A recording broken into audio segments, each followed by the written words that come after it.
जय साईं राम भक्तों। सारी दुनिया साईं बाबा को जानती है और उसी के साथ साथ प्रसाद के रूप में मिलने वाली भस्म रूपी चीज़ जिसे उदी कहते हैं उसे भी। उदी प्रसाद कोई साधारण भस्म नहीं है। साईं बाबा द्वारा किए जाने वाले चमत्कारों में सबसे महत्वपूर्ण वस्तु ये उदी ही रही है। तो आइए जानते हैं इस पवित्र उदी के बारे में। साईं बाबा रोज लकड़ियाँ इकट्ठा करके अखंड जलने वाली पवित्र धुनी प्रज्वलित करके रखा करते थे। लकड़ी जलने के बाद बाबा जी बची हुई राख, जिसे उदी कहते थे, सभी भक्तों को विदा होने के समय प्रसाद के रूप में बांटा करते थे। साईं बाबा की उदी का महत्व लोगों ने उस समय भी स्वीकार किया था और अभी भी वर्तमान समय में भी साईं बाबा के पवित्र हाथों से प्रज्वलित धुनी की उदी भक्तों के लिए एक अत्यंत मूल्यवान खजाना है। साईं उदी ने हजारों भक्तों की मानसिक तथा शारीरिक व्यथाओं को दूर करने का अद्भुत चमत्कार कर दिखाया है। द्वारका माई में निरंतर जलने रहने वाली धुनी की विभूति अर्थात साईं की उदी के संबंध में करोड़ों लोगों को अनुभव हो चुके हैं। आज भी हर साईं मंदिर में शिरडी की लाई हुई पवित्र अग्नि से निर्मित धुनी से बनी हुई उदी भक्तों के लाभ के लिए रखी हुई है। श्रद्धा भाव से बाबा में विश्वास करते हुए यदि ये उदी प्रयोग में लाई जाए तो उसके कई चमत्कारिक लाभ देखने को मिलते हैं। द्वारका माई में आज भी साईं बाबा की धुनी आपको लगातार जलते हुए देखने को मिल जाएगी। इसके केवल दर्शन मात्र से ही साईं बाबा की कृपा की प्राप्ति हो जाती है। यह धुनी सभी तरह के रोगों की दवा थी।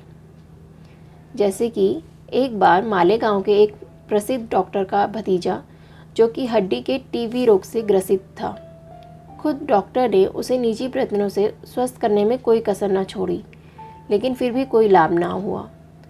अंतिम उपाय के रूप में उस लड़के का ऑपरेशन भी किया गया, लेकिन फिर भी कोई फर्क नहीं पड़ा।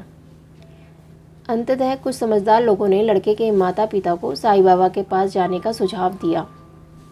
लड़के के माता पिता तुरंत ही शिरडी के लिए गए और श्री बाबा जी के चरणों में अपने लड़के को डालकर उसको जीवन दान देने के लिए उनसे प्रार्थना करने लगे।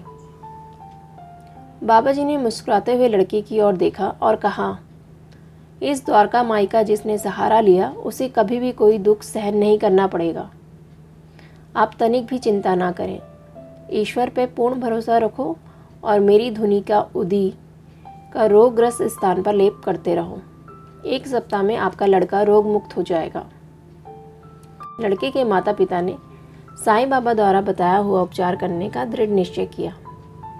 श्री बाबा ने लड़के को अपने पास बैठाया, उसके शरीर के रोगग्रस्त भाग पर प्रेम से धीरे धीरे हाथ फेरा और एक क्षण के लिए एकाग्रचित्त उसकी ओर देखते हुए बाबा जी दोबारा बोले, यह मस्जिद नहीं वरन प्रत्यक्ष भगवान श्री कृष्ण की द्वारावती है। यहाँ आने से सारे दुखों का, पापों का नाश होता है। श्री बाबा के मुख से इतने आत्मविश्वास के साथ निकले हुए बोल भला असत्य कैसे सिद्ध हो सकते थे।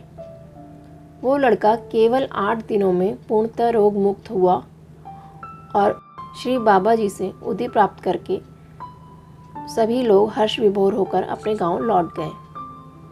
लड़की को बिल्कुल ठीक ठाक देखकर उसकी चाचा, जो खुद डॉक्टर थे, उनको बहुत आश्चर्य हुआ और उन्होंने इसे एक चमत्कार ही माना। तो भजमन प्यारे, जय साईं राम।